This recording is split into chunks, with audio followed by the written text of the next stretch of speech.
नमस्कार, SBT news में आपका स्वागत है। पेश है 15 नवंबर सोमवार सुबह 6:15 बजे राजस्थान की बड़ी खबरें।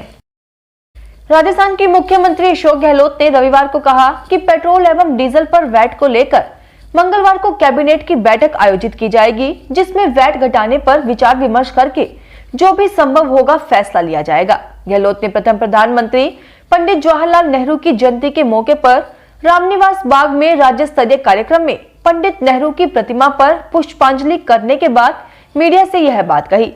उन्होंने कहा, हमसे वैट कम करने की सलाह दी जा रही है, मैं उनको सलाह दे रहा हूं। मैंने प्रधानमंत्री एवं गृह मंत्री को पत्र लिखा कि आप पेट्रोल एवं डीजल पर दाम और कम करें, राज्य में स्वतः ही कम हो जाएंगे। फिर भी परसों कैबिनेट की बैठक होगी।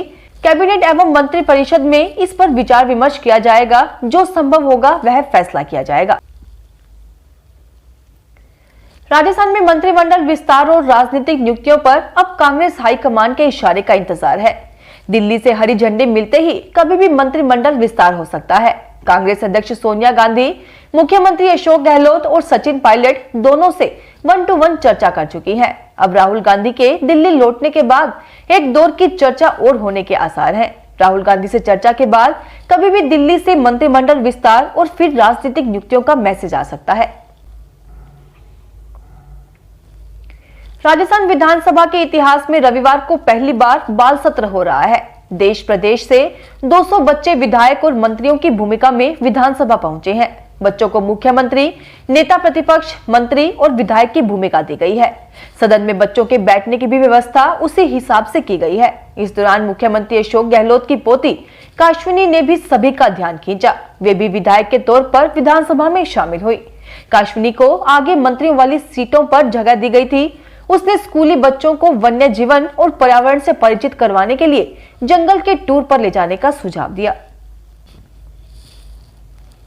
देवउठनी एकादशी के साथ शादियों का सीजन रविवार को एक बार फिर से शुरू हो गया है। पिछले 2 सीजन के लंबे इंतजार के बाद रविवार से बैंड बाजा और बारात बिना किसी रोक टोक के निकल सकेंगे। कोरोना काल के बाद पाबंदियां हटने से न सिर्फ दूल्हा दुल्हन और उनके परिजन बल्कि शादी समारोह से जुड़े व्यापारी भी उत्साहित है। वेडिंग सीजन को देखते हुए जयपुर के 90% मैरिज गार्डन और हलवाई बुक हो चुके हैं। रविवार को ही 10,000 से अधिक शादियां होंगी। माउंट आबू शहर में अब पेइंग गेस्ट हाउस खोलना आसान हो गया है। अब कोई भी व्यक्ति सेल्फ डिक्लेरेशन के साथ आसानी से गेस्ट हाउस खोल सकता है। सरकार ने पर्यटन विभाग की होम स्टे यानी पेइंग गेस्ट हाउस योजना में संशोधन किया है और इसको सरल बनाया है। पर्यटन विभाग की सहायक निदेशक सुनीता मीना ने बताया है कि अब शहर में पेइंग गेस्ट हाउस योजना में आवेदनकर्ता की ओर से पर्यटन विभाग में स्वयं का घोषणा पत्र दे सकता है, जिस पर 7 दिन के भीतर विभाग के अधिकारी अल्पकालीन पंजीकरण करेंगे और इसकी वैधता 6 महीने तक होगी। सुल्तानपुर में पूर्वांचल एक्सप्रेस वे की एयर स्ट्रिप पर रविवार दोपहर बाद C-130J हरक्यूलिस विमान उतरा। विमान की तेज गर्जना ने आसपास बसे गांवों के लोग का ध्यान अपनी ओर खींच लिया। विमान की तेज गर्जना ने आसपास बसे गांव के लोगों का ध्यान अपनी ओर खींचा। इन दिनों ट्रायल की वजह से फाइटर प्लेन लोगों के बीच हैरानी का विषय बने हुए हैं। हर दिन फाइटर प्लेन एयर स्ट्रिप पर उतर रहे हैं। यह ट्रायल 16 नवंबर तक यूं ही चलता रहेगा।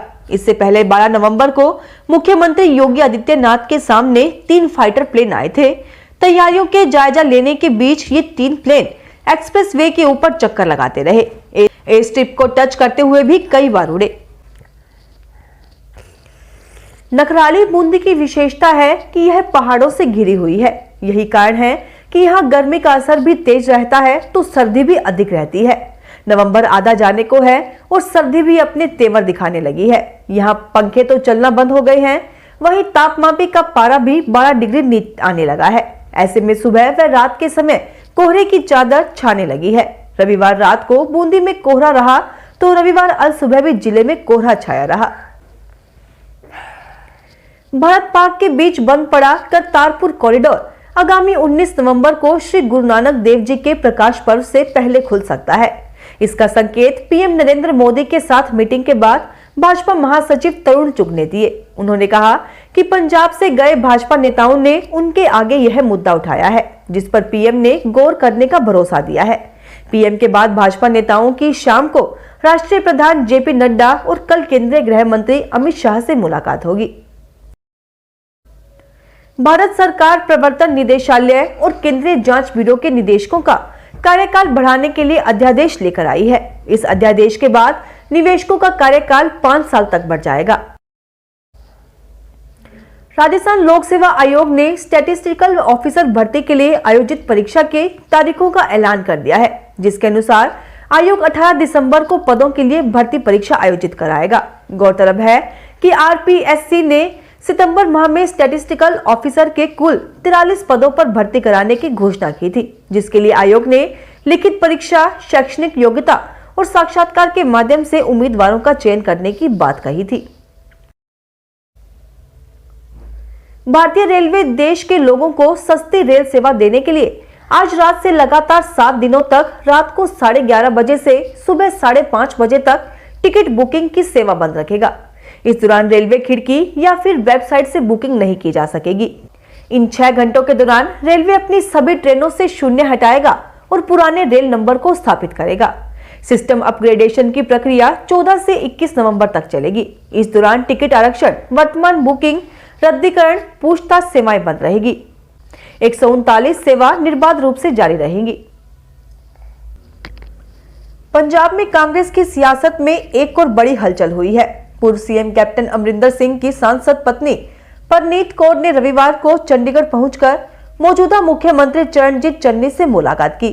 कैप्टन को पद से हटाए जाने के बाद यह परनीत की नए सीएम चरणजीत चन्नी से पहली मुलाकात रही। उनके साथ गए पटियाला के मेयर संजीव शर्मा ने कहा कि डेयरी शिफ्टिंग प्रोजेक्ट का काम तेज करने के मकसद से यह मुलाकात हुई थी। इस मीटिंग के दूसरे कोई मायने नहीं है। यह मुलाकात इसलिए अहम मानी जा रही है क्योंकि कैप्टन अमरिंदर सिंह कांग्रेस छोड़ चुकी है। उन्होंने अपनी नई पार्टी पंजाब लोक कांग्रेस बना ली है। हालांकि परनीत कौर ने अभी तक अपने पत्ते नहीं खोले हैं। परनीत कौर के करीबी सूत्रों के मुताबिक चन्नी के साथ इस मीटिंग में सिर्फ प्रोजेक्ट को लेकर ही चर्चा हुई। राजस्थान के अजमेर में शहर कांग्रेस कमेटी की ओर स्वतंत्र भारत के निर्माण एवं पूर्व प्रधानमंत्री पंडित जवाहरलाल नेहरू की जयंती तथा राष्ट्रीय नेतृत्व के आह्वान पर संगठन के जन जागरण अभियान के तहत पैदल मार्च कर विरोध प्रदर्शन किया गया। जेएलएन मेडिकल कॉलेज के सामने नेहरू स्मारक पर कांग्रेसियों ने पंडित नेहरू की आदमकद मूर्ति पर माल्यार्पण कर और श्रद्धा सुमन अर्पित किए तथा आधुनिक भारत के निर्माण में उनके योगदान तथा देश सेवा को याद किया।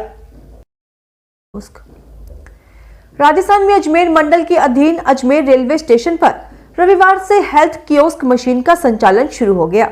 मुख्य वाणिज्यिक प्रबंधक अर्चना श्रीवास्तव की उपस्थिति में यात्रियों के लिए पल्स एक्टिव हेल्थ कियोस्क शुरू किया गया। इस मौके पर मंडल वाणिज्य प्रबंध विवेक रावत एवं स्टेशन प्रबंधक एमसी भारद्वाज भी उपस्थित रहे। इस कियोस्क के जरिए यात्री बेहद कम समय में न्यूनतम राशि पर अपने स्वास्थ्य संबंधी जांच करा रिपोर्ट प्राप्त कर सकता है। इस कियोस्क के द्वारा 35 रुपए में blood pressure, blood sugar, oxygen level जैसी 21 प्रकार की शारीरिक जांच महज 5 मिनट में कराई जा सकती है। राजस्थान में हाड़ौती अंचल में आज देवउठनी एकादशी के शुभ मुहूर्त पर शादी विवाह जैसे सामाजिक समारोह की जमकर धूम रही और सैकड़ों की तादाद में युवा जोड़े विवाह के अटूट बंधन में बंधे। कल भी देवउठनी एकादशी होने के कारण कई और जोड़े परिणय सूत्र में बंधेंगे। फिलहाल इस बुलेटिन में इतना ही। फिर हाजिर होंगे और बड़ी खबरों के साथ। एसबीटी न्यूज के वीडियो देखने के लिए हमारे चैनल को सब्सक्राइब करें और नोटिफिकेशन पाने के लिए बेल आइकन को प्रेस करें।